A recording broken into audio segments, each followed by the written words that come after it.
अस्सलाम वालेकुम नाज़रीन, एक नई वीडियो में खुशामदीद। आज की वीडियो में आपके साथ शेयर करूंगी बीफ गोला कबाब की बहुत ही आसान और सादा सी रेसिपी, बिल्कुल रेस्टोरेंट स्टाइल के एकदम जूसी और नरम आप बीफ गोला कबाब किस तरीके से बना सकते हैं। आज की वीडियो में आपके साथ वो रेसिपी शेयर करूंगी।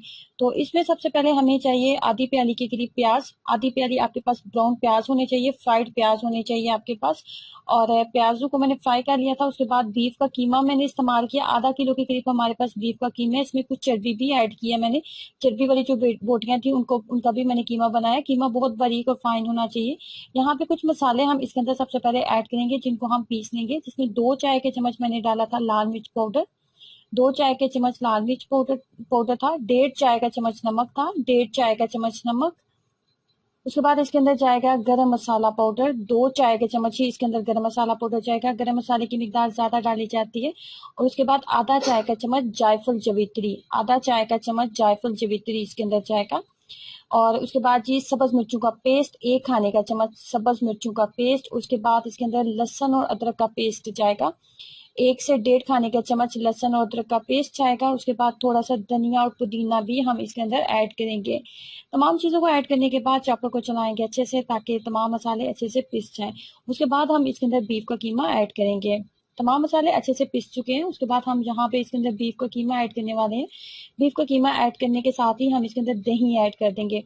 आप नॉर्मली शामी कबाब बना रहे हैं या फिर किसी भी टाइप के अगर आप कबाब बना रहे हैं ना, तो कबाब बनाते हुए अगर आप दही ऐड कर लेते हैं तो कबाब एक तो आपका बहुत नरम बनता है, जूसी बनता है। और नंबर 2 जो इसका एक बेस्ट फायदा एक ये भी होता है कि आपका कबाब बहुत ज्यादा हस्ता बनता है। तो दही का इस्तेमाल आप कबाब के अंदर जरूर किया करें।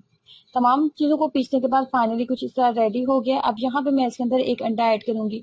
अंडा जो है इसको एक बाइंडिंग का काम करेगा इसके अंदर, और हमारा कबाब जो है वो टूटेगा नहीं, एकदम नरम और जूसी बनेगा।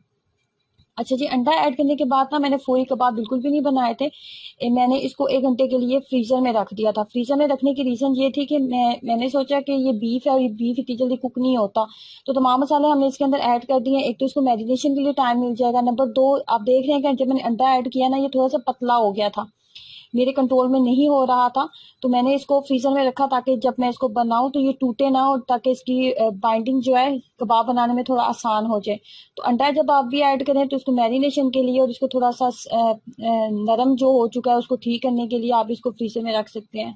उसके बाद आप इसको बिल्कुल गोल शेप में भी बना सकते हैं, किसी भी शेप में आप बना सकते हैं। लेकिन इसका नाम गोला कबाब है तो मैंने उसको गुलाई में शेप देके तो इसके अंदर थोड़ा सा होल कर लिया था, ताकि ये कुकिंग टाइम जो है थोड़ा कम हो जाए और अंदर से अच्छे से कुक हो जाए।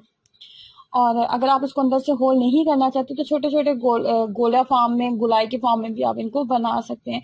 बहुत ज़्यादा नरम और जूसी बने थे, और ट्रस्ट मी किसी भी रेस्टोरेंट से कम इनका टेस्ट नहीं लग रहा था। बीफ कबाब जो होते हैं वो थोड़े से जो होते हैं वो रेड और ब्लैक होते हैं, तो शायद कैमरे में आपको उनकी शक्ल इतनी अच्छी ना लग रही हो, लेकिन ये खाने में बहुत ज़्यादा कमाल के बने थे। स्पेशल वीडियो, और इस वीडियो में आपको बताऊंगी कि बीफ बोहरी कटलेट्स आप घर में किस तरीके से बना सकते हैं। इसी पे आप इसको जरूर ट्राई कीजिएगा, क्योंकि ये बहुत कम मसालों में और झटपट आप इसको तैयार कर सकते हैं। इसके लिए सबसे पहले 300 ग्राम के करीब हमें आलू चाहिए, और आलू को आपने बहुत अच्छे तरीके से बॉयल कर लेना है। नंबर 2 पे हमने इसके अंदर इस्तेमाल करना है कीमा जो है आप मटन का भी ले सकते हो और बीफ का भी, गाय का भी आप ले सकते हो। और मशीन का कीमा था मेरे पास, और इसको मैंने चापर में डाल के मजीद पीसा, और ये आप देख सकते हो कि ये कितना फाइन बिल्कुल हो चुका है। आपके पास भी बिल्कुल इसी तरह का कीमा होना चाहिए। और कीमे की मिकदार मैंने रखी है 250 ग्राम के करीब। और उसके बाद हम लेंगे 1 अदद बाउल, और इसके अंदर सबसे पहले मैंने डाली है ब्रेड को थोड़ा सा पानी डाल के बिल्कुल एक पेस्ट की शक्ल में बना लिया। बहुत ज्यादा पानी नहीं डालना, बस थोड़ा सा 1 चम्मच के करीब पानी डाल लें। उसके बाद कीमा और आलू भी उसके अंदर ऐड कर देंगे। उसके बाद सबसे पहले आप इसके अंदर डालोगे धनिया। उसके बाद लें 7 से 8 अदद सब्ज मिर्चें, थोड़ा सा पानी डालें सिलबट्टे में, उनको अच्छे तरीके से फाइन सा पेस्ट बना लें, और 7 से 8 अदद सब्ज मिर्चों की मिकदार रखें। उसके बाद बिल्कुल एक छोटे साइज का प्याज लें और उसको ब्राउन कर लें, और वो भी इसके अंदर ऐड करेंगे। 1 टीस्पून गरम मसाला डालूंगी, 1 टीस्पून इसके अंदर डालूंगी नमक, और उसके बाद 1 टीस्पून इसके अंदर डालूंगी जीरा पाउडर। मजीद हमने इसके अंदर कुछ भी ऐड नहीं करना, बहुत कम मसालों के साथ ये तैयार हो जाते हैं। हाथों की मदद से अच्छे तरीके से मिक्सअप करने के बाद आपने इसको एक मुनासिब सी आपने शेप दे लेनी है।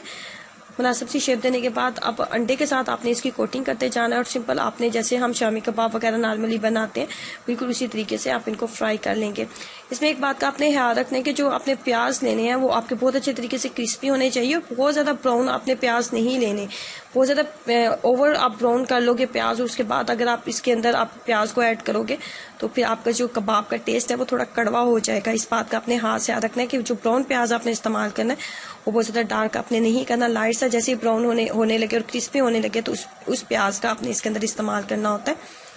और उसके बाद इसको हाई फ्लेम के ऊपर ना बनाएं। जब एक दफ़ा कुकिंग ऑयल बहुत अच्छे तरीके से गर्म हो गया तो उसके बाद आपने इसको फ्लेम को थोड़ा लो कर दें और इसको 5 से 7 मिनट अच्छे तरीके से दोनों साइड्स के ऊपर इसको पकने दें। बहुत ज़्यादा हाई फ्लेम के ऊपर इसको ना बनाएं क्योंकि हमने जो गाय का कीमा इस्तेमाल किया है वो थोड़ा कच्चा था और हमने उसको बहुत अच्छे तरीके से पीस लिया था, लेकिन फिर भी वो कच्चा था, इसलिए इसको थोड़ा सा टाइम हम इसको पकने के लिए देंगे। ये खाने में बहुत ही कमाल के बनते हैं और बहुत कम टाइम में आप इसको झटपट तैयार कर सकते हैं। सो ट्राई कीजिएगा और अपना एक्सपीरियंस मेरे साथ जरूर शेयर करें।